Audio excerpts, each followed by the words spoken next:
Dun, dun, dun. What a rare mood I'm in. Well, it's almost like being in love. Do you have a theme song for your podcast? No, not really. I've been thinking about it for like 3 years now.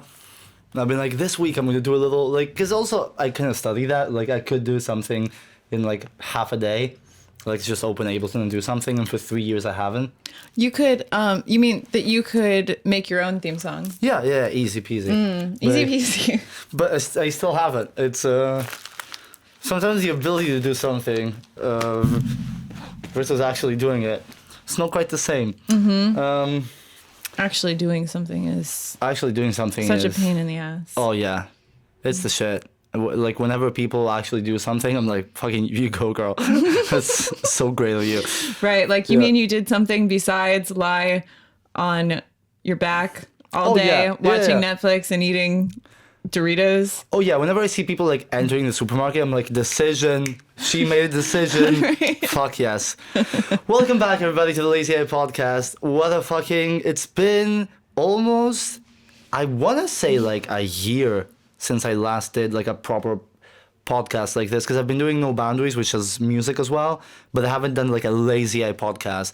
We have this professional sign here, worked super hard on it all week, and now we're finally here. It's exciting. We've been working on this all week. It started Monday, it's Sunday now. Right. It took like 6 days. It started with the tea. We went to the woods to get this wood. We had to we had to chop down 3 trees. A couple of trees. 3 trees, because the first 2 we couldn't really get the type of wood that we wanted. They weren't the right kind of tree. They weren't the ones we wanted. Lazy Eye has high standards, babes. Yeah. Anyway, so we're here. I'm joined by Sofia, who we don't use a last name because there's a Stalker? I have a Stalker. Fuck yeah, I'm so proud of you. Give me more info. Well, it's not as glamorous as it sounds. But it's as glamorous as it is. Yeah. Isn't it? I do. I have a Stalker. So I don't actually have any kind of internet presence at the moment. Right. Like you can't Google me. If you Google me, you will come up with like not even there's a LinkedIn? No, not even a LinkedIn. A LinkedIn. No. I do have a LinkedIn, but I don't have my last name on it. Ooh, so sneaky. That's not very professional of you. He can't find me. No, it's not. What is the nature of Unfortunately, I can't. Yeah, LinkedIn is a professional profile. No last name, just because there's casual Friday in this office every day. This Sofia. It's Sofia the professional. This professional Sofia, she looks like our kind of...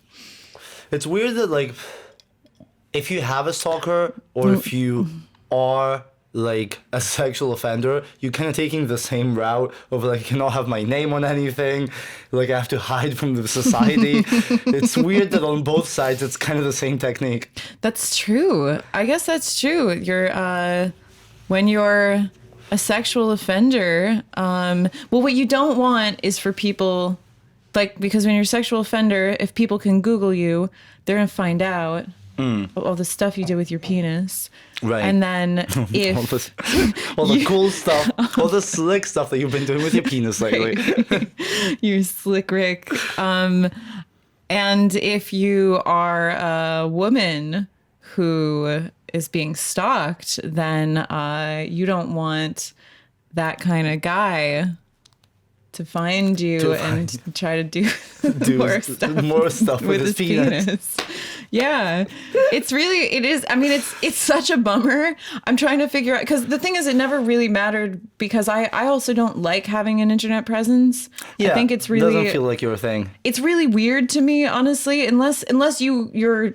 The internet wasn't invented until you were like how old? It was invented like 40 years before I was born. Yeah, I know. Yeah. Okay. But we You're started... under 40?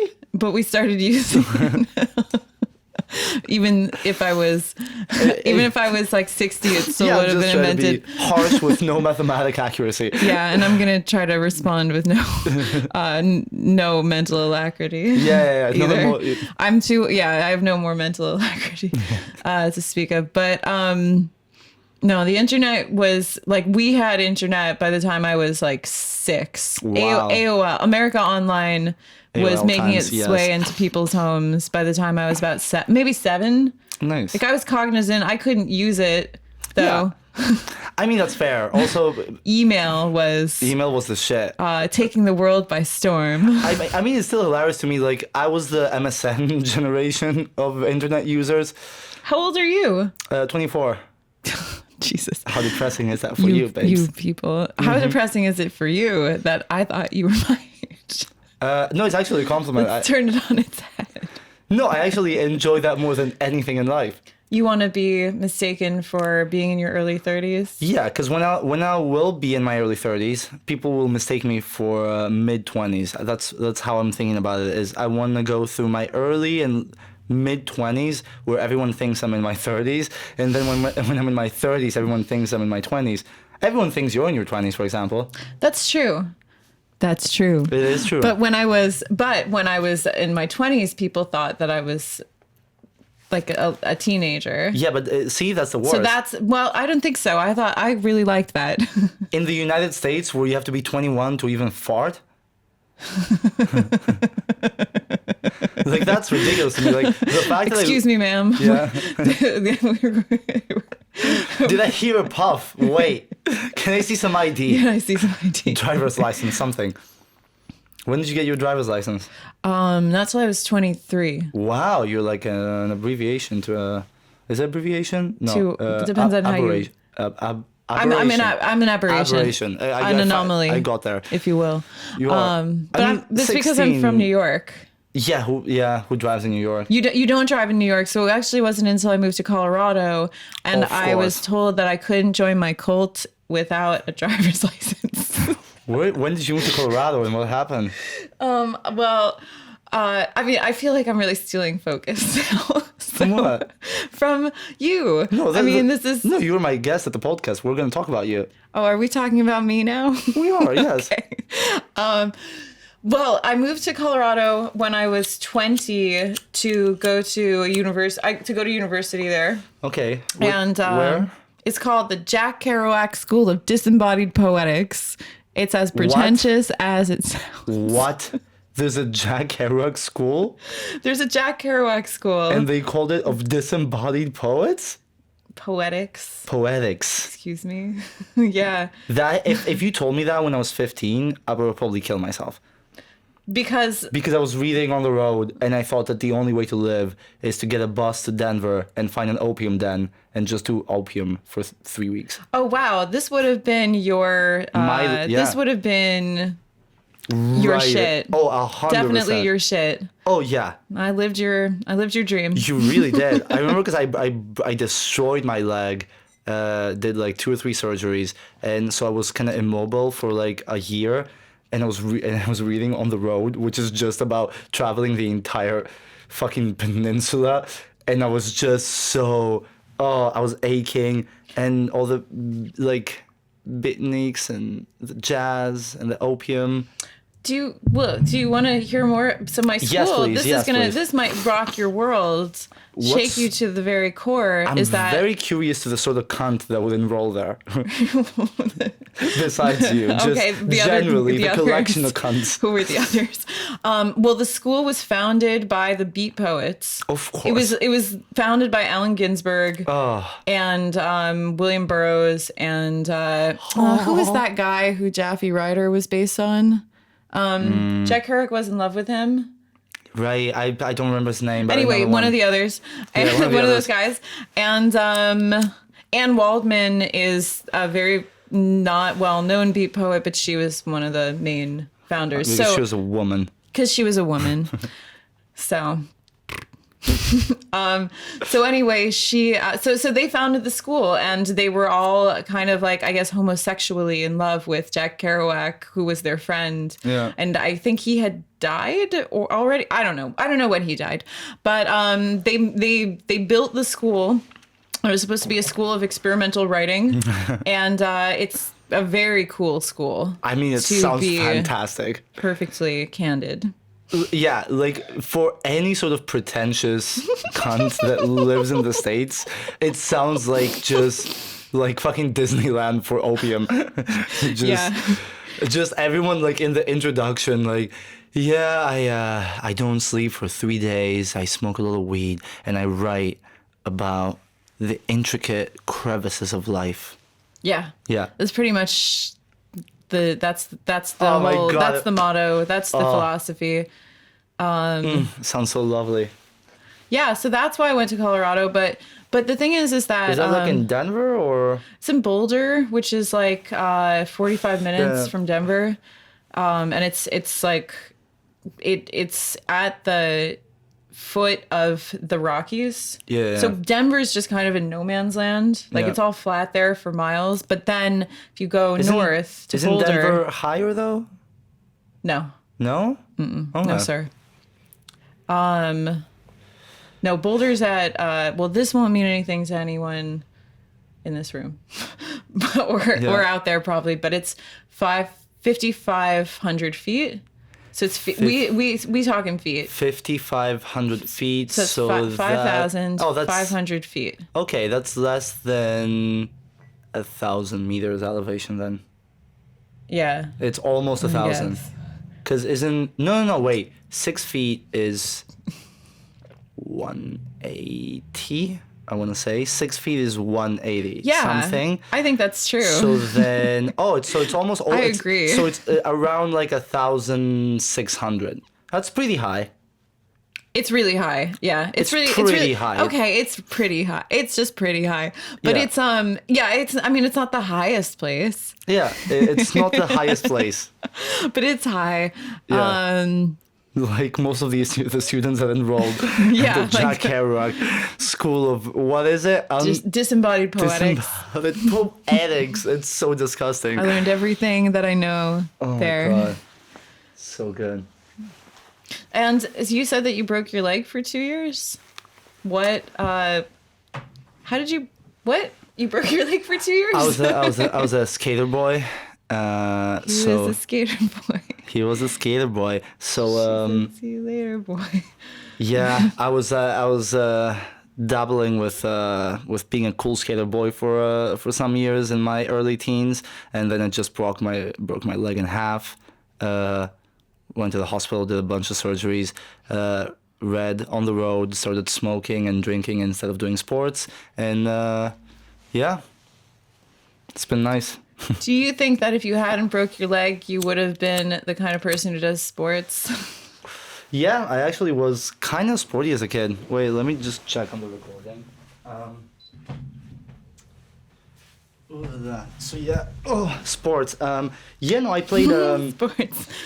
I did play a lot of sports. Like there was never a time in my life before I broke my leg that I wasn't doing a sport. So like I played tennis since I was like 6 years old till I was like 14, so 8 years. I played a little bit of European football, unless you call it soccer. Soccer. You know, a lot of people still call it that. It's not just Americans. No, what you've done is, because of your inability to understand what football is, then we call it soccer to you. So now we're used to calling it soccer for you guys. And now it's even getting in our heads as Europeans because of this fucking globalization and shit. It's foot, and ball. And we have a round ball and we kick it with our feet. And if you use your hands, it's a foul. Well, now you just sound ignorant because you have an egg-shaped weird thing and you can use your feet. Like Jeffrey Epstein's and penis. only use your hands unless you kick it once every game for the least amount of points available. No, that's true. But do you actually, there's a reason that there's a good reason that it's called soccer. And it's because it used to be in the UK that there were different delineations. Like football was called rugby. Or sorry, wait. Oh my God. You're not going to win this argument. I'm just off to a bad start, but this is a real argument. It's really factual. So, okay. Rugby used to be called football. And then soccer used to be called football soccer. And so when they both came to the US, we just dropped the first name for soccer and it got left as football soccer, and then rugby was adopted in the UK. So things just evolved in different. Once it spread, once the games had their diaspora, they evolved with different names. Like the names took on, like we did different things with the names. Story of why we call it that. It still doesn't make sense. It does make sense. It makes perfect sense. What I just said made perfect sense. If you watch American football and then they tell you we call this football, just 20 people using their hands to get a ball across a field is called football. Yeah. It's not.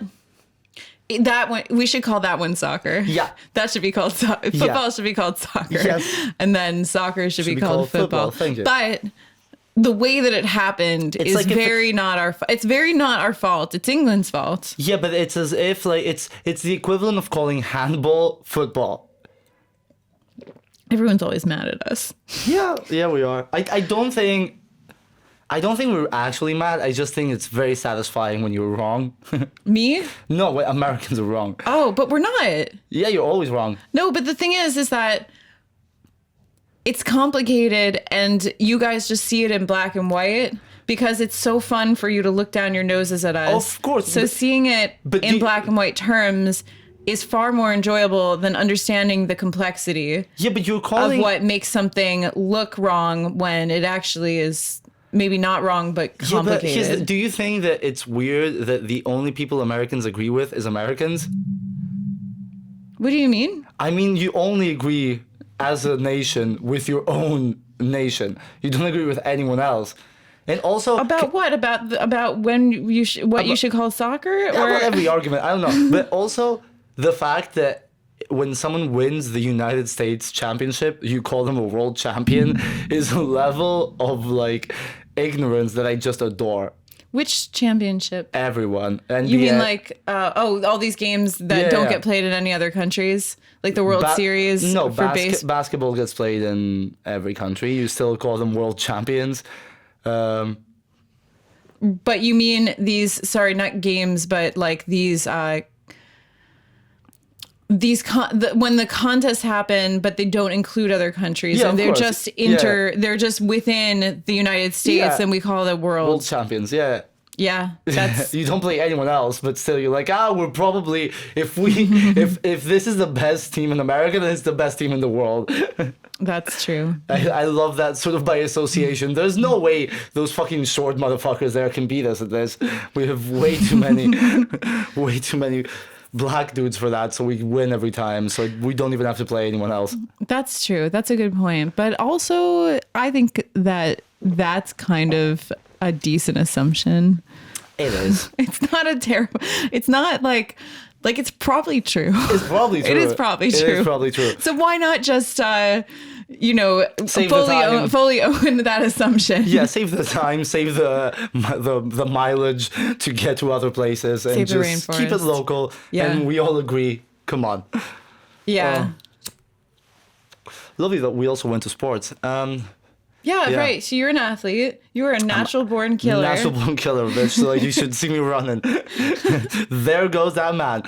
So did your leg heal perfectly? It would have if I did the proper physio. But smoking and drinking, you can do that sitting down. That's the sort of appeal. So, That was a weird. Okay, and we're back. Hadn't emptied the SD card just like all the professionals do. But yeah, I don't even remember. We're talking about like sports, the legs, skating. No, sports. I don't know. We were talking about how you were an athlete And mean- your leg. Yeah, your leg was you super broke your leg, and then I super broke it. You were an athlete. I feel like that's an exaggeration for even when I was calling me an athlete. But I'll take it. I don't know. Yeah, so I had a moment where a healthy life might have been the thing for me, but apparently genetics play a stronger part. what do you mean? I don't know. My parents were both sort of no, they're not alcoholics, but bars, restaurants. That's mostly my scene. So I left the court and entered the food court. But no, yeah. How about you? Did you do any sort of? Did you play softball? What do I look like, a lesbian? No, I didn't. Didn't play I was a softball? Gymnast. Were you flexible? Not a Manx? lesbian. Yeah. Not a lesbian. A non-lesbian You're sport. defending. Yeah, you're defending it a bit too strongly. No, the funny thing is that actually got I got called a lesbian a lot as a gymnast. Ooh. Like when I was I was a competitive gymnast, and when I was in middle school, Competitive gymnast. Are you still flexible? kind of depends. On what? Well, I've been told that I'm very sexually flexible. I mean, that's the only part that we're interested in. What other? But it surprises me because I just found out other girls can't do that, but I thought it was normal because I have very tight hamstrings, so I never thought that I don't feel like I'm flexible at all. I just found out that other girls can do that.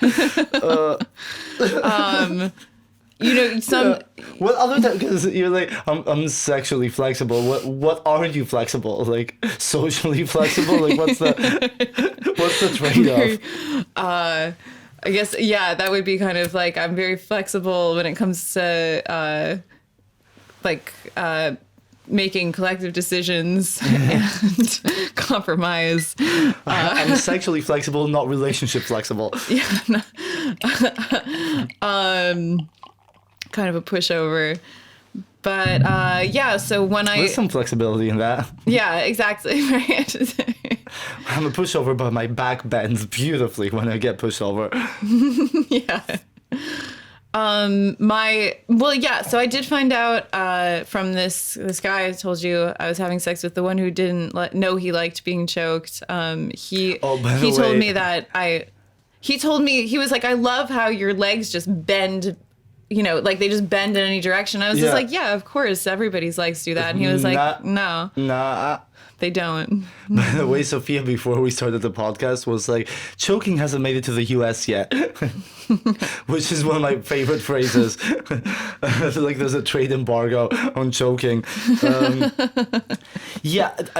that, because we didn't fully discuss it, because I love being choked more than choking, really, because choking sometimes is a little bit uncomfortable if you don't really know exactly where, how to do it, the person, depending how they so that feels a little bit more of a responsibility, but being choked is so much fun. Mm-hmm. Well, that's probably, if you mean if you're choking women. Yeah, that's definitely got to be some tricky territory, because with men, you kind of their neck is so strong. Yeah, I can't do any harm, really. Yeah, I mean, I can squeeze my hardest and they'll be like, "Oh, that's so cute." I don't feel like that. I feel like you could choke a bitch.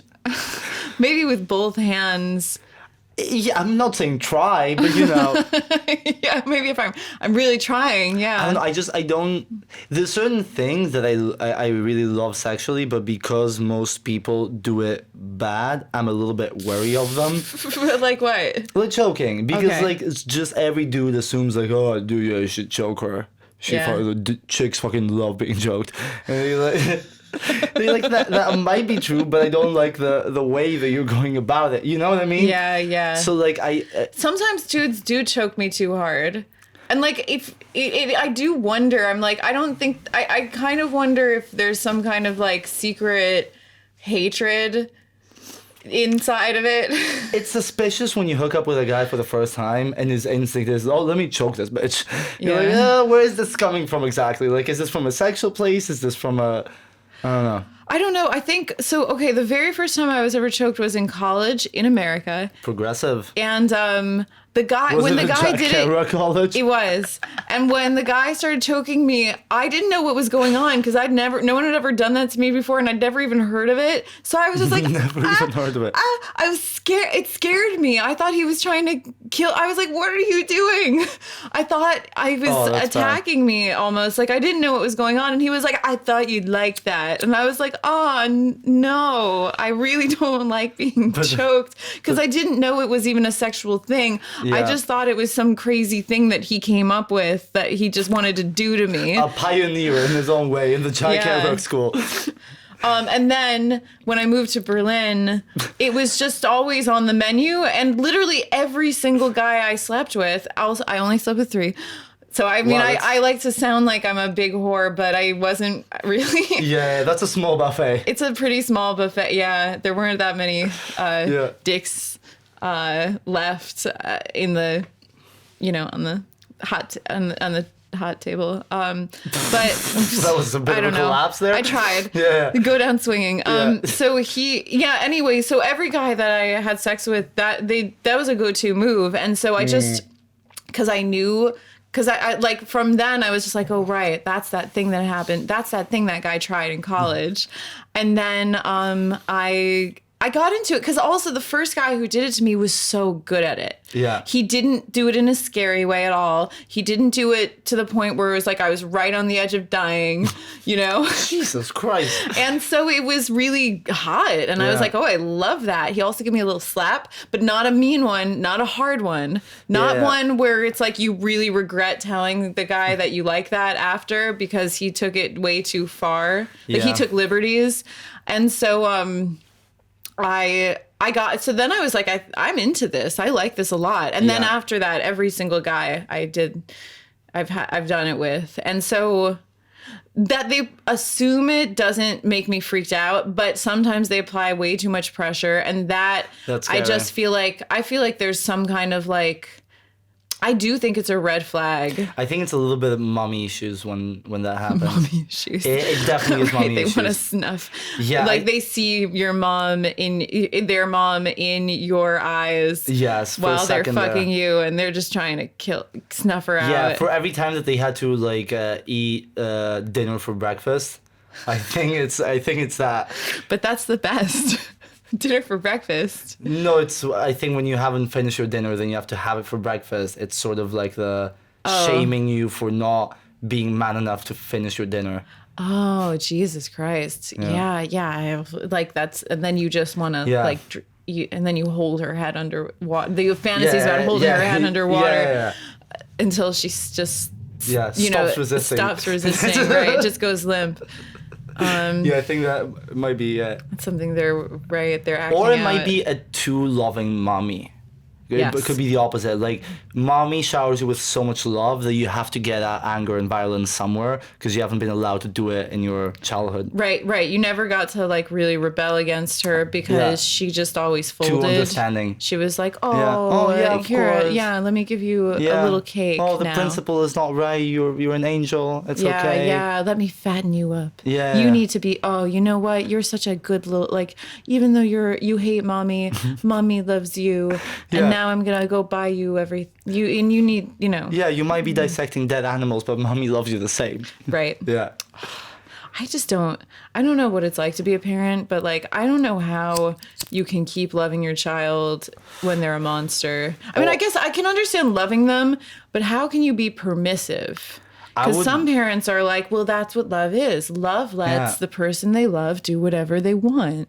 Yeah, he told me he had a good reason for all those heads in the freezer. How could I have known that, he had all those bad thoughts in his head? Right. Yeah. I think he had good intentions. Yeah, it was a little teamy, Yeah. I know my boy. I know my boy. I know my He baby didn't mean boy. to kill those 15 people. Right. And if he did, collect their hair. he probably did it because he thought he was doing the right thing. Yeah. I know he had good intentions. It felt at the time very reasonable. And then I discovered his obsession with making lamps out of their scalps. And then I was like, maybe he took it. I think he's in a, like, he's creative. Right. My boy's creative. My boy's you know, he creative. always loved arts and crafts. Right. Yeah, it's only natural. Always that, rationalizing Yeah. any terrible thing that.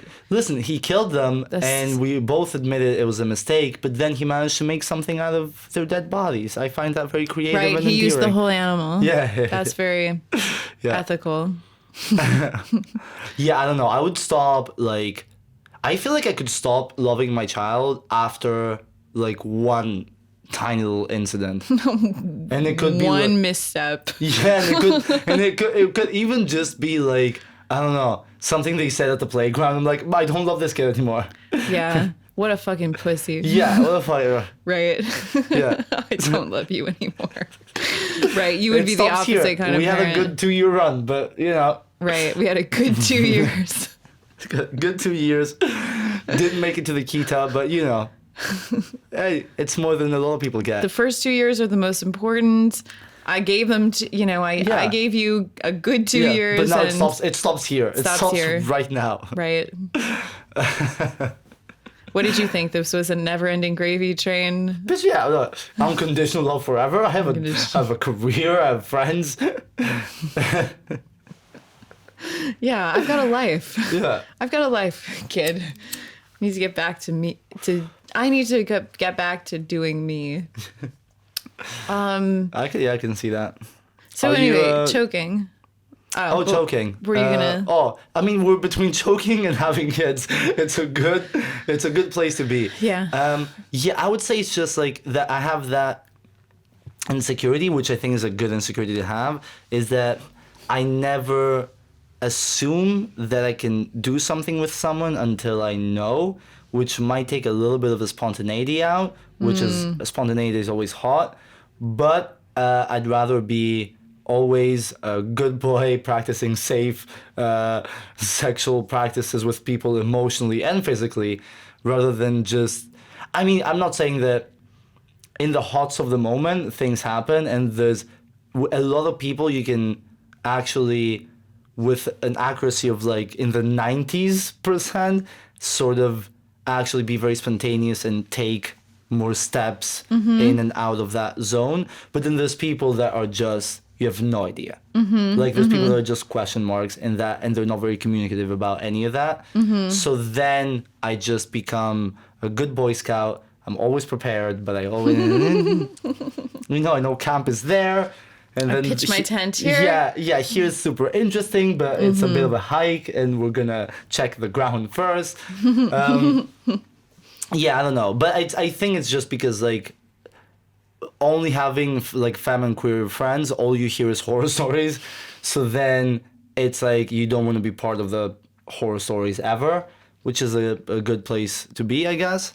No, it's amazing that you listen and you learn. You learn from listening to women and whichever intersection someone is who's suffering from that, because I think that most men don't listen. And they kind of like, even if they hear the stories, they just write it off. And they're like, that doesn't apply to me. That doesn't apply. She's just being dramatic. They just like, they just write it off. They play it down, and they just don't, they don't internalize it, that this is actually something that they could make someone feel, and that they might, they wouldn't want to make someone feel that. Isn't that insane though? It is insane. Like, because I don't feel like my approach is special in any way. I just feel it's like very based on every story I've ever heard and understanding the people that I'm with. And then you realize like, oh, most fucking like men are just stupid cunts. They're like, here's the same stories, but just don't take it into any sort of account, which it's fascinating to me. I mean, it really is psychopathic. No, it's like, it's literally like listening. Sociopathic. Yeah, it's like dissociating from people's emotional experience of things, which it's just astonishing that it happens in that like amount. Like the statistics are crazy. But yeah. Oh yeah, no, I mean, I've had so much. I've had so many experiences of rough sex, where I walk away from it feeling like I don't know how that person could have thought that was okay. I don't know how that guy could have looked at my face and saw what he saw and think I should keep going. Yeah, this is the lane. But the thing is that there's no. I think what's happening there is that it doesn't matter what the woman is feeling at a certain point. It's the sexuality of many heterosexual men is just so selfish that at a certain point it just becomes all about me for them. They're just like, I had this guy that I was seeing, the sex we had was very intimate, but it was also like, for me, it was too much, and I kept asking him to slow down because, like, a vagina is fragile, and you can't just pound it for hours. You need breaks. You need to slow down. It often feels a lot better to, like, the women's pleasure often comes from, like, much slower pace of sex, actually. And I kept asking him, like, hey, can you slow down? And he'd slow down for a second and then just all over again. I mean, not that awful, but you know, in the ballpark of that. It's a ballpark of that motion. And like, in retrospect, thinking about it, it's just like, God, it was so incredibly, like, he didn't respect what I wanted at all. It didn't matter to him at all what I wanted.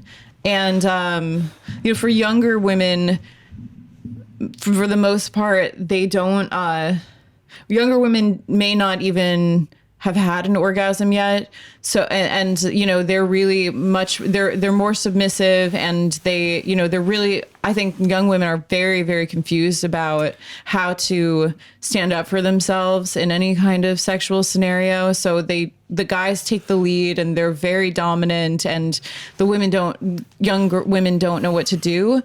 But in my, you know, as a 32-year-old, like, for me, I'm just like, I can't believe this.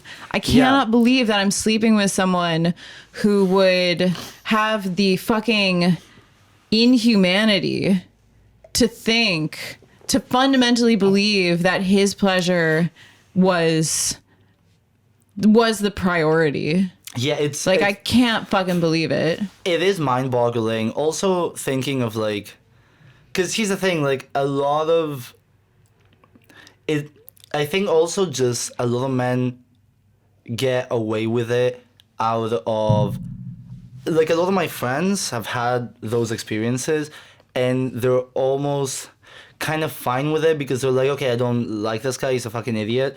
But, like, that sexual experience for them is not traumatizing. They've sort of, like, normalized it into it's very normalized. But those guys, like, there's a lot of women that same experience would be fucking proper trauma that they have to deal with, and it's just the guys are used to getting away with it because a lot of women maybe, like, have normalized that sort of rougher sex into, like, sometimes they get off on it and then sometimes it's just kind of in the middle. Mm-hmm. So I think, like, a lot of men get away with abusive behavior just because a lot of women have sort of normalize it in their life. Definitely. Because we don't believe we can get anything else. So why fight something that you can't seem to change? Yeah, but also that's so fucking sad. It's really sad, but it is, I think that is the mentality of most women, is that it's like, well, I tried and it's never changed. Men just take sexually, I mean, that's really the common orientation, is that men take. And if I want to have sex with a man, unless it's, you know, I find someone who's really special and truly loving to me, then this is the only way I get to have it. Is with this imbalance. Fucking depressing. It's really depressing. Thanks for being empathic about it. I fucking am, because it's horrifying. Yeah. Anyway, let's change the subject. I know it's fucking, it's tough going. But we'll figure it out. There's definitely a generation of young women that are fucking ballsy and hard spoken and don't take shit from anybody, and they're fucking fed up with it. And I think things are definitely slowly changing, and they're putting some men into their place. Oh yeah, younger. So when I was like in high school, it was so rough. It was all about just like the guys had all the power, and then the girls were just like, okay, I guess I have to just give blowjobs, and this is how I get a boyfriend. And that was it. And you were just like giving blowjobs all the time, and you were worth nothing. And it was really awful. And I have this this kind of like surrogate little sister who's a teenager. She's part of this family that I'm really close with. And she was going to 2 years ago, she was starting high school, and I gave her a talk. I was like, I want to prepare you. Like, high school don't give away blowjobs. Yeah, pretty much. I was like, high school is really brutal. There's this uneven dynamic between the men and the women, and men will really pressure you into doing this, and you don't have to do it. And I just told her fucking everything, and she was like, whoa, fuck. And then she went to high school, and things are quite different already. Like she's 15 now, and like high school is a different scene.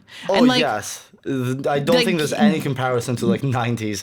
I was in high school in the 90s. You don't know how to time. You don't know how to time. Okay. Ruffle you up. All right, I am getting ruffled up. Yeah. My feathers are ruffled.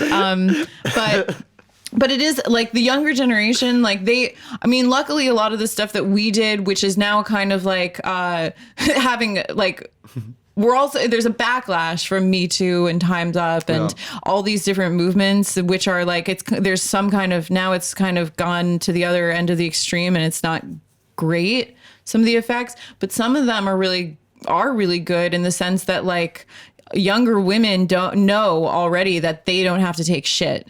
And that they can tell on a guy, and that his life will be ruined. It's so good. Even if he didn't do anything. Right? It's low-key kind of great. I mean, it's like there's definitely really great stuff from these and also movements. Like honestly, like boohoo, but it makes a lot of fucking sense. It's like any system to reach a balance. If the scale has been tipped for thousands of years, it's not gonna come back gracefully in the middle. It's gonna fucking go like this until it reaches the middle, because for some people fucking are going out of pure vengeance. Some people just also don't have the patience to wait for a beautiful, subtle tuck-in back to a beautiful balance. Like, that's how systems work. Mm-hmm. And yes, some men are going to lose their jobs in the way, but, you know, there's been way worse collateral damages than straight dudes that were already sort of abusive, losing a job, and then getting another one. Fuck off. Yeah, true. It's going to be all right. True. It's definitely... Yeah, it's really complicated, but it's really amazing in a lot of ways, and it's amazing to see these super young girls who just have a totally different mindset and will work from there. Like, I already was like much further along as a feminist than my mom when I was a teenager. Of course. Because of all the shit that her bullshit generation though. Boomers did, but they did like they laid out the path for us to pick up, and then like we took it, and now this next generation is so much more empowered, and now they're taking it and they're gonna, you know, hopefully kick ass. Yeah, right, because like it was, I think like our parents' generation of liberals were sort of like Clinton liberals. Yeah, and then, that's right. And then our generation of liberals is kind of more Bernie. Yeah. And then the next one is more like fucking Che Guevara. God, yeah. Yeah, so there's like, we're sort of like liberal in a more... like actual way, but then the new generation is like, I'm gonna fucking take a bat and a motorcycle and go kick some fucking right-wing ass, which is sweet. Yeah, oh, they're so sweet. They're so sweet. They're sweet. Yeah, they're a little bit ignorant on this side. Yeah, like, I feel like they're kidding themselves a lot of the time with what real world is and what Twitter is. That's true. But at the same time, it's also kind of lovely to watch them just be fucking going for just straight up ball sack. It's endearing. Yeah, they're really fighters, but What's crazy too is that this little sister of mine, we always liked Billie Eilish together Yes. until I saw her over the holidays and I was asking her what she thinks of Billie Eilish's new look with like Billie Eilish is blonde now, Yeah. you know? Yeah, I know. And, or I guess she was, now she isn't. This week she's got a different hair color, but I was asking her what she thought of that, but I just said like, oh, like, what do you think of Billie Eilish's new thing? And I meant look, but she thought I meant something else. And she was just like, well, I think it's really fucked up. And, you know, she got canceled. And I was like, whoa, why did Billie Eilish get canceled? And she was like, well, basically she, her boyfriend said something that was racist. And then he apologized, but, you know, she shouldn't be dating someone who said something racist at all. And I was like, wait, how old is she? And she was like, she's 19. She should know better. Because, you know, my little sisters. And then she was talking about how Billie Eilish was queer baiting because she released some tweet that said that she loved girls and that's really fucked up and Billie Eilish needs to go.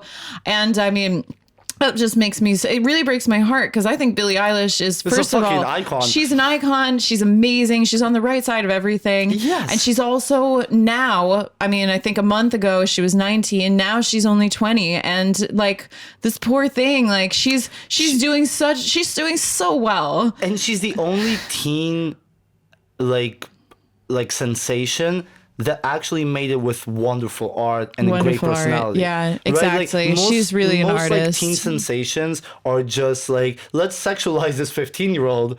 And she was just like, I make amazing music. I have a great voice. I love her because she's a fucking good sport. She has a great sense of humor. Sport. Yeah. Right? Like, she's not a feeble 15-year-old that was just like, let's get her to the stage. This dress is too tight for me. Right. I'm 15. And then just fucking 50, like 60-year-old white dudes are like, yeah, it's going to be great. Yeah, Right. More belly button. Yeah, more. Yeah, show more. Oh, she has a tattoo. Let's show the let's tattoo. say that she's a virgin. Yeah. Let's find an angle. Virgin. Yeah, good thinking, Charlie.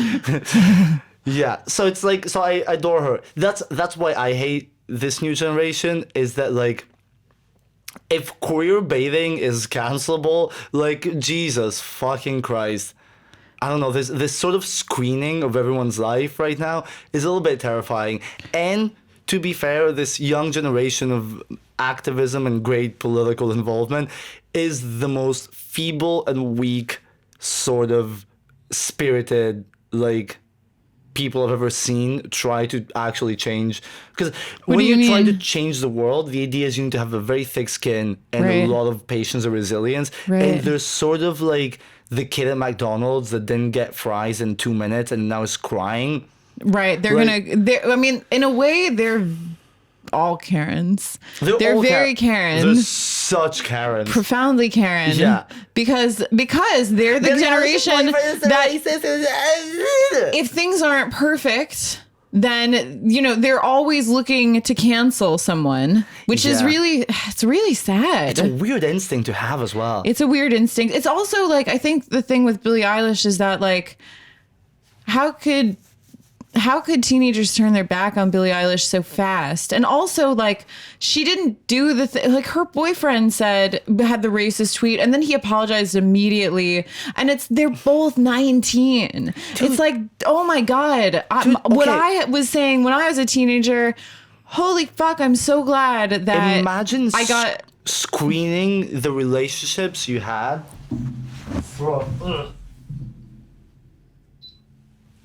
Like, screening all the relationships you've had from like 17 to 19 and looking for red flags. Like, you're a walking red flag. Yeah. Like, the opinions that I had when I was 18 and 19 and the fucking arrogance and it's so fucking insane that we're even having this conversation.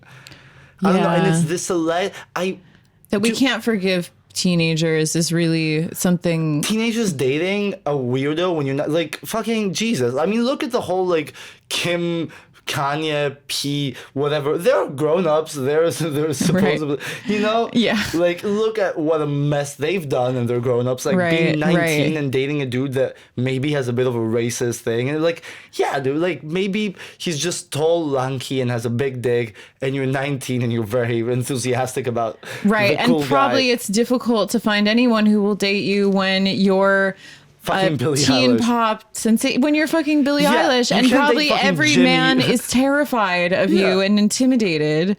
Yeah, and a racist, like, 19-year-old is probably isn't, because you're white, so I think he's only terrified of black people. So it works, you know?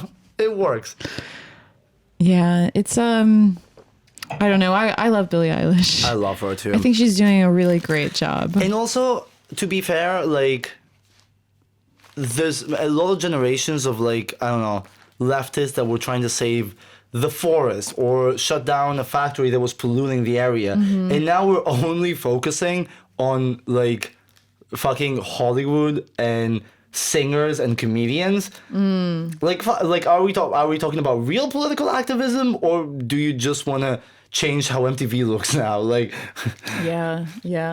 it's a bit uncomfortable. Yeah. It's become a lot more about the language you use than what you actually do. And language, of course, is important, but it's kind of like the concept of activism has shifted from how precisely and carefully you speak as opposed to what you actually do materially Oh, yeah. for others. And if you're someone who is out in the field and really fighting for people, but you haven't kept up with the really quickly changing lingo, then you'll be accused of being ignorant and Oh yeah, you know that, like, if these people against progress and went to an actual meeting of, like, actual activists, they would get offended there. probably Yeah. well right, If they went- definitely If they actually went into a gay bar, they would cancel most people in there.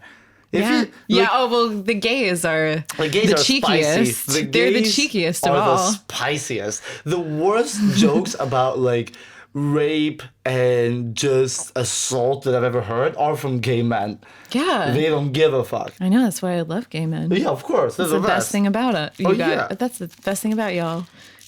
Yeah, Is it's the fucking, rape, the rape jokes. the rape jokes are so good. Because the thing is, because it's about men raping men, and no one's mad at that. No one's mad. Yeah, no one's mad at that yet. We're like, go get him. Go fucking get that ass. Yeah. Get that ass pussy. Get that ass pussy. Ass pussy. Yeah.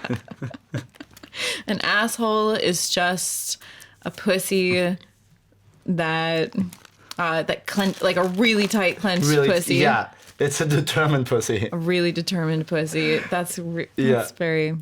That's legendary Legendary. quote. Yeah. Felipe, who's always doing the podcast here, and all the listeners adore him. He calls everything on his body a pussy. He injured his knee, and he's like, my knee pussy is sore. My knee pussy. My knee pussy. And then there's the bussy, which is the back pussy. The pussy. The bussy. Pussy in the back. Yeah, but your butt pussy is not your asshole. Your Yeah, wait. Yeah, your ass pussy is your asshole. But what about your butt cheeks? What do you call those? Your butt labia, your ass labia. Your ass labia. Yeah. That's great. Yeah, your butt pussy labia. No, it's getting too complicated. No, that's too much. It's too much. That's just too much. That's All right, let's. over the top. Yeah. Let's. Okay, let's roll back to. So, do you want to have kids? Yeah, I do, but I'm kind of an interesting still? case. Probably not. Probably over the hill. I mean, I think the period I get is just some kind of It's actually just internal bleeding. It's probably not a real period anymore. It's probably just something else that's horribly wrong with me. No, it's just from the line of men that just assume that rough sex is the solution, and now it's just kind of piled up. So, but I don't know. Do you actually would you actually consider having kids? No, I really want kids. Because Germany or US? German. Do I want German kids or do I want American kids? Is that what you're asking? I guess let's say you found out you were pregnant. Here. Yeah, I get now. Now. With a guy that you actually want to be with, and he's like, "Oh, we can raise them in the States or Germany. I don't care at all. I go where you take me." Oh, where would I do it? Yeah. I want to raise my kids in New York. I think that's valid. Yeah. But I also want to raise my kids with healthcare. So also I want to. The other thing is I don't want to have kids in America. Like I don't want to go through the birthing process in America. I'd like to do it in a German hospital. Yeah, but then where none of the doctors speak English and I don't know what's going on. Is American citizenship easy if you're born outside? Oh no, you get American citizenship if your parent is an American. Okay, good. So it doesn't matter. It wouldn't matter. Okay. I think pretty sure that's how it works. I know if you're born on American soil, no matter what nationality your parent is, you're an American, which is one of the really nice things about America. That's actually little great. known bonus. I was actually thinking about if I ever am in that position and just living in Europe, but with two European parents, let's go to New York for 3 months, sublet, give birth there. And have an American kid. And then also it's gonna be president. Greek, Italian, and whatever. Oh, that's where you got your Italian penis. Yeah, that's from my Italian citizenship. From your Italian citizenship. Yeah, it comes with a passport. Right. It comes with a penis. Yeah, here's your passport. Your penis comes with a passport. Yeah. Here's your passport. Here's your penis. Oh wait, sir. he born in Genova. Wait, let's get another penis for him. Now I have my Italian penis and I have my American penis. Yeah, we got this from Nonno Gino. He just died. We take the old penis, put it in the young one. Put it in the young one. Yeah. But the thing is, by the way, Italians, I think that my favorite thing when doing Italian accent English is just using every preposition wrong because it just makes it so much funnier. What's a preposition? In, on, at. Right. Oh, so yeah, just switching all of those. Yeah, prepositions. It's a thing that you have in your language, you know? Yeah, we have those. My third language. But I can tell you more about it. You can tell us about it. But the thing is that if I got pregnant now and it was with someone who I really liked and it felt like it was a man who fucks and stays. Fucks and stays. That's your qualification for a father? Well, that's the thing that's so hot about a dad is that it's a man who fucks and stays. Yeah, like when you see a dad, if you see a guy who's walking around with a little kid. Wow, he fucked and stayed. That's a man who fucks and stays. It's really, it's quite fetching. Yeah. And I mean, if you took the kid away from that guy, it would just be some slob. Like you wouldn't, he would be some unfuckable slob, but which funnily enough, he was before he had the kid, and yet he fucked and left and he fucked and stayed, and the kid was the product of that. Okay, so you fucking stay, or you fuck, but you fucking leave only if there's a kid involved, or you generally fucking leave? I don't know. Never mind. I guess there's a general leaving, but the thing is that I don't want to have a kid now anyway. Like one, I don't have any money. So it would be a very unglamorous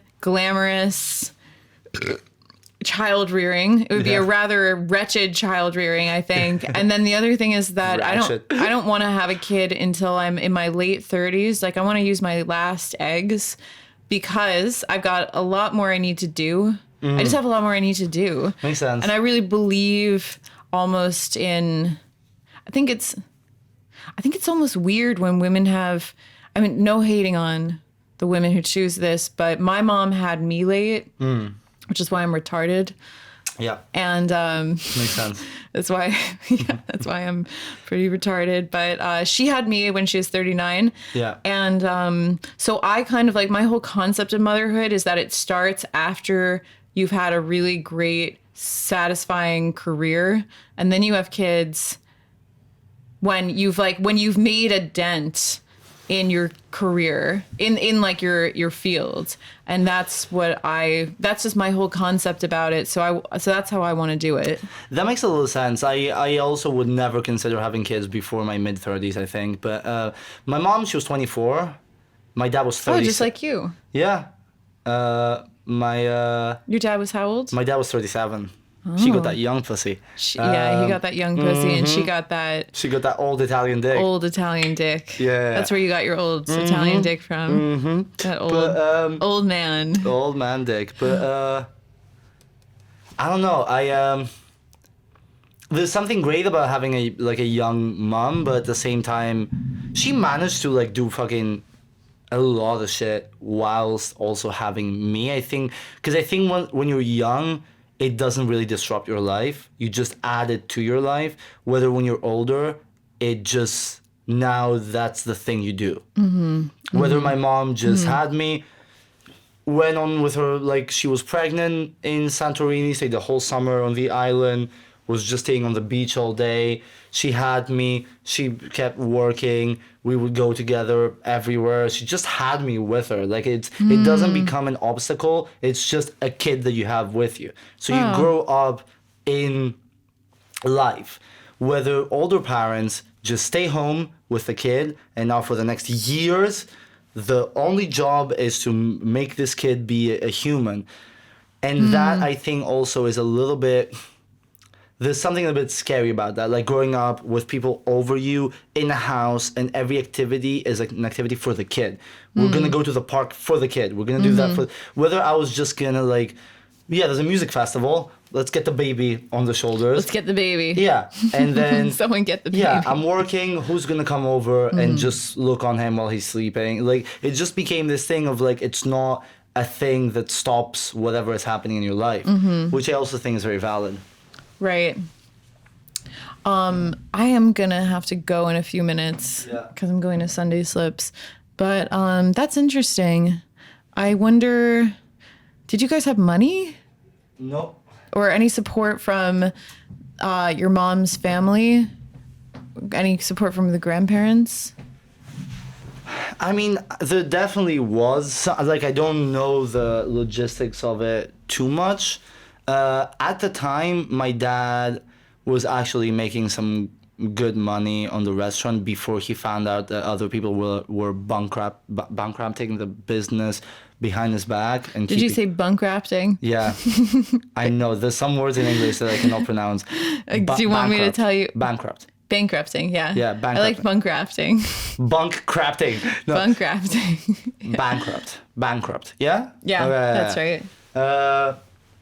Yeah, no, if I focus on it, it's just normally in the flow of the speech. Sometimes I get a little bit trapped by your English fangled words, you know? You just switched the A and the U. Yeah, because you have too many subtle little sounds, like E's, there's 5 E's. In Greek, there's 1 E, it's E. So there's only like peace, but there's that E. There's no like flip, like the flip, like, you know? Flip is I. Yeah. We put an I. Yeah, no, that's what I mean, the E sound. Oh, The E sound. Oh, okay. Not the E letter. Uh-huh. The E sound as a sound. Oh, okay. Like in a lot of languages, there's only 1 E, and that's why a lot of people struggle with like beach, bitch. Beach, bitch. That's an exercise I actively do before some stand-up shows. I'm like, beach, bitch. that's what I do. I do. Beach, bitch. I can't, you cunt. I can't, you cunt. I can, you can't. So I just separate the A with a and the E with a. That's a good exercise. I think I'm going to do it too. See? Anyway, so yeah, there was a little bit of money. Because here's the thing, end of 90s, early 2000s in Greece, you could just have a job as a waiter and you had money. Like, there was insane amount of money going around. The Greek economy at the time, it was before we entered the euro, and then everything actually collapsed. But until that point, like everyone, even in the beginning of the euro, like people were making bucks. Like it was easy as fuck. Like you could have 2 shifts, make the money for the month, like make rent. It was just easy. Wow. Yeah, the real trouble kicked in after I was like 9, 10, like late 2000s and entering the 2010s, like 2008 and after, it was fucked. Like money just stopped being a thing in Greece. 2008 and after. Yeah. Well, so that was when there was the big The announcement that we're recession. The announcement that we're in recession was 2011, but 2008 was also when a lot of political riot started in Athens because the cops killed a 15-year-old kid in my neighborhood. I was actually there at that time, like I was a block away when that happened, and that started the sort of whole sequence of Greece, like Athens riots, and everything was on fire for like 3 years. Every like store, what's it called? Like the front of the store, like the display. Storefront? I guess like every single store had broken glass for a display. Wow. Because every day, just the riots and people throw fucking rocks at everything. Athens is so cool. Yeah, we're cool, honestly. Yeah. Yeah, we're like the bad boys, you know? No money, but still an attitude. No money, but like fucking attitude all day. You gotta go, right? I do have to go. Okay, this bitch gonna go to a show. How do we end this? I don't know. I've never done one of these before. Yeah. How does a podcast normally end? Normally, what my sort of, I guess, my like fingerprint on the podcast map is ending super awkwardly every time. That's on brand. It's very on brand. It's just cringe for the last 2 minutes, and then we just stop it. All right. What's an awkward thing that could possibly come between us? Oh, it doesn't even have to. I bring awkward without even a thing, but I bring awkward witut even preparing. Yeah. There doesn't even need to be like a palpable, like concrete thing between us. It can just be like this. Okay. Okay. And we have to do this for 2 minutes. No, I don't think it's mandatory. We can stop before. There's a mandatory 2 minutes of awkwardness now coming through. No, anyway, fuck it. But no, thank you for doing the podcast. It was actually a lot of fun. Yeah, thanks for having me. I've never done a podcast before. It's a bit weird feeling. Is it? Isn't it? To be honest. Well, it's weird because like it's just the two of us in the room, but it's like there's an audience. Because possibly in the future there will be. Yeah, but it's my podcast, so there's not really an audience. No one's gonna watch this. Right? I'm projecting maybe maximum 40 people, 50. Like in like the whole lifespan of the podcast series. For this episode. Episode. Do you think that I'm gonna get so big that they're gonna be like, oh my god, there's a podcast from 2022 he did with a Sofia something. Let's fucking look into that. A Sofia with no last name. I have to, because I have another Sofia that I've done a podcast with, so we have to do like Sofia something. I have to think of a last name. I need to think of a better fake last name. Sophia May was just the thing where I was just like, whatever, just like say something. Like I just had to put something down. But Stevenson, I mean, the thing is I would write my name as Stevenson, but spell it differently. Except I know my stalker, I know the way he thinks. I know exactly how he thinks, and he's going to keep Googling every variation, every phonetic variation of Stevenson until he gets a hit. For a stalker, plus for a stalker, like the idea of like 1 hour of footage of that person talking about being choked is pretty dangerous. So we can do like... Well, he thinks he's so crazy. He thinks we're best friends. He thinks that's like, he wrote me an email a few months ago. I hadn't heard from him in years because I blocked him, but he just made a new email address and wrote me at the same old account. Was this a New York person? No, this is someone from Jordan. When I lived in Jordan, it was my Arabic teacher who was insane. It was a genuine pathological psychopath, truly. And he's really, really an unstable person, and he thinks that I belong to him. That's a fun aspect of their culture. Yeah. Right. Anyway, I got him arrested. It was a real hoopla, a real brouhaha. I had to. That sounds like a hoopla. But you want to hear the great poetic justice? Of course. The ending has a great poetic justice, which is that, or at least it's the middle, because there's no ending. He wants, he for the rest of it, probably till with his dying breath, he'll say that I belong to him. But so he taught me Arabic, and that's why I speak it fluently, because he was so. You speak fluent Arabic?